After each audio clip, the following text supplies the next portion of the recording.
योगी आज पश्चिम बंगाल के दौरे पर रहेंगे। ममता बनर्जी के गढ़ में बंगाल के मालदा में योगी रैली को संबोधित करेंगे। अब से थोड़ी देर में सीएम योगी पश्चिम बंगाल पहुंच जाएंगे।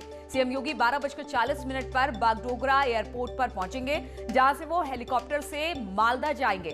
सीएम योगी 2 बजे गैजॉल कॉलेज के ग्राउंड में पहुंचेंगे, जहां पर वो एक जनसभा को संबोधित करेंगे।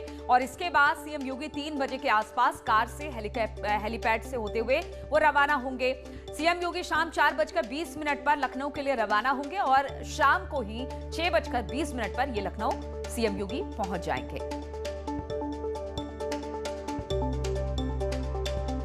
तो सीएम आज पश्चिम बंगाल के दौरे पर हैं। सीएम कुछ देर में पहुंचने वाले हैं। वो बागडोगरा एयरपोर्ट पर उतरेंगे और इसके बाद वहां से एक हेलीकॉप्टर से वो जहां पर मालदा में जनसभा होनी है वहां पर पहुंचेंगे और फिर जनसभा को संबोधित करेंगे। वहीं सीएम योगी ने बंगाल पहुंचने से पहले एक ट्वीट भी किया है और लिखा कि नमस्कार बंगाल, सनातन संस्कृति की जागृत धरा पर आज आप सभी के बीच उपस्थित होने का सौभाग्य मुझे प्राप्त हो रहा है। वंदे मातरम के अमर उद्घोष से संपूर्ण देश की राष्ट्रीय चेतना को जागृत करने वाली वीर भूमि को मेरा नमन।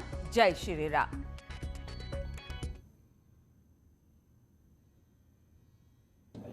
कैसे मुख्यमंत्री हमारे, और आप लोगों को लैपटॉप इसीलिए नहीं मिल रहा है क्योंकि मुख्यमंत्री चलाना नहीं जानते।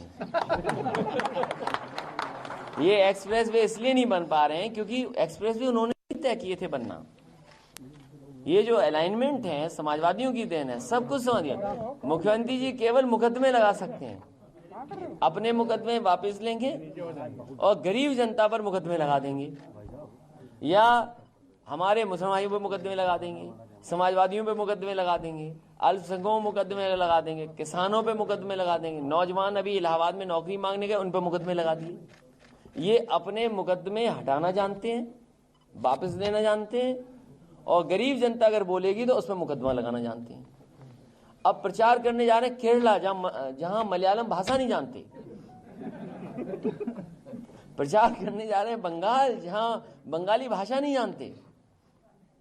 सोचिए आप, ऐसी सरकार चल रही है। इसलिए इस मौके पर जो साथी समाजवादी पार्टी में शामिल हो रहे हैं उनका मैं बहुत बहुत स्वागत करता हूं, बधाई देता हूं। और इस समय जो मंच पर हमारे साथ हैं, समाजवादी पार्टी के प्रदेश अध्यक्ष नरेश उत्तम जी हैं, पूर्व मंत्री पंडित सिंह जी हैं, आदरणीय कुंवर रेवती रमण सिंह जी हैं, हमारे बाएं हाथ पे आदरणीय बलिहारी बाबू जी बैठे हैं, हमारी पार्टी के एमएलसी और प्रवक्ता राजनी चौधरी जी भी हैं, डॉक्टर एसपी यादव जी हैं, और जिलाध्यक्ष हमारे बलरामपुर के राम निवास मौर्य जी हैं, गोंडा के जिलाध्यक्ष पप्पू जी भी हैं, और सभी समाजवादियों का मैं बहुत बहुत स्वागत करता हूं इस मौके पर। हाथरस पे क्या कहेंगे? ये मैं आपसे कहना चाहता हूं, और जिस तरह की घटनाएं उत्तर प्रदेश में हो रही हैं, सरकार को परवाह नहीं है किसी की। सरकार संविधान और कानून से नहीं चलाना चाहते हैं। जिस प्रदेश के मुख्यमंत्री ये कहते हैं ठोक दो, और कई बार मैंने कहा कि जनता जानती नहीं किसको ठोकना है, तो कई बार किसको कौन ठोक दे ये नहीं पता है। और सबसे ज्यादा असुरक्षित अगर कोई है उत्तर प्रदेश में तो हमारी बेटियां, हमारी माताएं, जिनके साथ लगातार घटनाएं हो रही हैं। और पहले भी एक बहुत दर्दनाक घटना हुई हाथरस में ही, जहां पर पूरी सरकार लग गई छिपाने के लिए कि यह घटना छिपा ली जाए, और उस बेटी का सम्मान भी नहीं किया। और इसलिए सम्मान नहीं किया क्योंकि इन्हें परवाह नहीं है कि उनके पास बहुमत है। इसलिए इनको अपने बहुमत का घमंड है, इनको अपनी दिल्ली सरकार का घमंड है, इनको अपनी जातिवादी व्यवस्था के तहत जाति के आधार पर जो अधिकारी पोस्ट हैं उन पे घमंड है, जिसकी वजह से कानून व्यवस्था बन नहीं पा रही उत्तर प्रदेश में। क्या कोई सोच सकता था? मां, उसके भाई, उसके परिवार के लोग चाहते थे हाथरस के इससे पहले वाली घटना में कि हमारी बेटी का आखिरी सम्मान हो जाए, कम से कम हमें दाह संस्कार करने का मौका मिल जाए, सुबह दाह संस्कार कर दें। और जो ये दूसरी घटना हुई है, जहां बेटी चिल्ला चिल्ला के कह रही है कि कैसे उसके पिताजी की हत्या कर दी, क्या ये उत्तर प्रदेश है? क्या ये कल्पना कर सकते हैं जो राम राज्य लाने वाले लोग हैं उनके प्रदेश में ये घटना होगी? कि उसके पिता की हत्या कर दी छेड़खानी को लेकर के। ये उत्तर प्रदेश नहीं। और कैसे उम्मीद करोगे आप किसी मुख्यमंत्री से न्याय की, क्योंकि मुख्यमंत्री पर भी सबसे ज्यादा गंभीर धाराएं थी।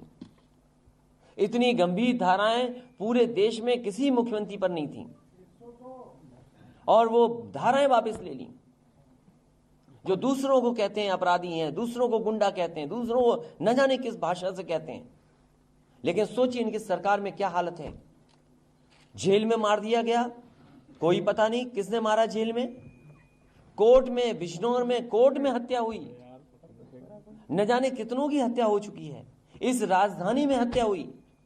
सोचिए कस्टडी में हो कोई, उसके बाद इनकाउंटर हो जाए। और कितने फेक इनकाउंटर हुए हैं आप पता कर लीजिए। वेस्टर्न यूपी से लेकर के सब इनकाउंटर हो रहे हैं। डरा रही है सरकार। और अगर आप थोड़ा सा भी बोले तो आपका घर गिरा देंगे, सीबीआई लगा देंगे, ईडी लगा देंगे, विजिलेंस लगा देंगे, इनकम टैक्स लगा देंगे। तो ये हालत है। आप बताओ ये कहां का लोकतंत्र है। और हमारे प्रेस के भाई ये जानते हैं, सरकार जाने वाली है, प्रेस के भाई जानते हैं, और ये भी चाहते हैं कि सरकार जल्दी हटे। इसमें से जितने कैमरे वाले खड़े हैं हमारे नौजवान, ये सब चाहते हैं सरकार हटे। तो बताइए आप, मुकदमे दर्ज हो जाएंगे। समाजवादी पार्टी के कार्यकर्ताओं पे 10,000 मुकदमे हैं अभी हुए हैं किसान आंदोलन में। ये पुलिस जो नंगा नाच करती है, ये पुलिस के लोगों पे नहीं है क्या भ्रष्टाचार के आरोप। कभी कोई कल्पना कर सकता था आईपीएस के ऊपर आईपीएस भ्रष्टाचार का आरोप लगा रहा है। और जो बैठे हुए लोग हैं अधिकारी और मुख्यमंत्री जी मिलकर के साजिश कर रहे हैं कि उत्तर प्रदेश की कानून व्यवस्था बर्बाद हो जाए, उत्तर प्रदेश बर्बाद हो जाए। ऐसी घटनाएं कोई सुनेगा तो क्या इन्वेस्टमेंट आएगा यूपी में। और खुद घूम रहे बंगाल, उत्तर प्रदेश में हत्याएं हो रही हैं। मैं तो कहूंगा बंगाल के लोगों से, इन भारतीय जनता पार्टी की एक बात मत मानना, इनसे ज्यादा झूठा कोई देश में नहीं है।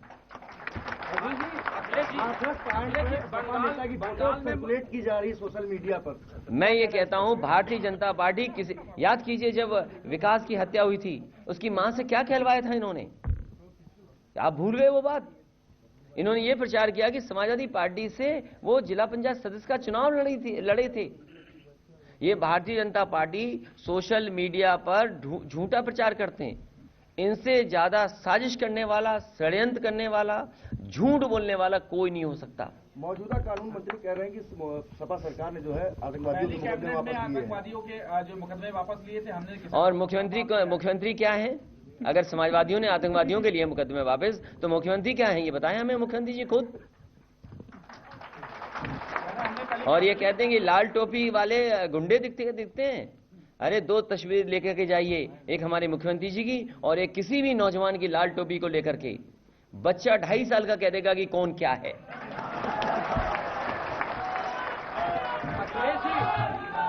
आज मुख्यमंत्री बंगाल में है और जो उनका मुख्य मुद्दा है स्पीच का वो राम मंदिर, सीएए और एनआरसी है। मुख्यमंत्री जी से कहिए जो हाथरस की बेटी रो रही है उसके बारे में क्या कहना चाहते हैं। क्या ये आपने नहीं सुना बेटी किस तरीके से रो रही है?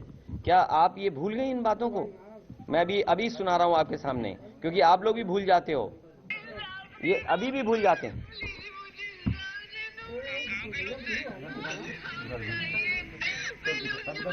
मेरे पे स्क्रीन नहीं है, मैं अभी स्क्रीन पे चलवाता ये बात। अगर ये हमारी सुनो, can you play it on screen? Ashish just play it on screen. हाँ, मैं ये प्ले करवाता हूँ, सब लोग देखें, आप लोग भी देखिए। ये हालत है बताओ उत्तर प्रदेश की, और घूम रहे हैं बंगाल में।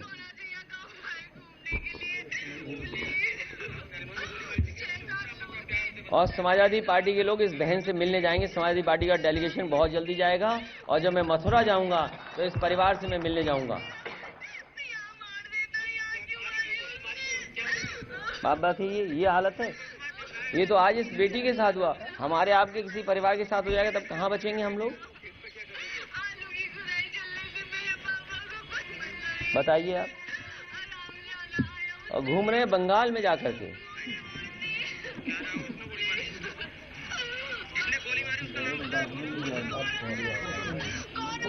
मैं देखता हूं कि कब इनकाउंटर होगा ऐसे आदमी का जिसने पिताजी की हत्या की है उसकी। 2018 में ही मुकदमा दर्ज हुआ था छेड़छाड़ का।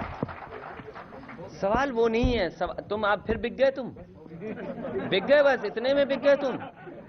जरा अपना चैनल का नाम बताइए जो बिक गए हो तुम। बताओ।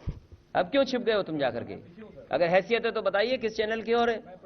प्राइम न्यूज के बिके हुए आदमी हो तुम। 2018 में छेड़छाड़ मुकदमा दर्ज तुम्हारा अपनी बेटी, एक बेटी मर गई और ये नाटक कर रहे हो 2018 का, उसके बाप मर गए। जो मुकदमा हुआ हाथरस का सर, ये वाला बता रहा हूँ कि 2018 में हुआ। मैं पूछना चाहता हूँ उसके पिताजी की हत्या हो गई, तुम क्या बोलना चाहते हो? मैं यही बताना चाहता हूँ कि 2018 नाटक कर रहे हो यहाँ पर आकर बिके हुए लोग।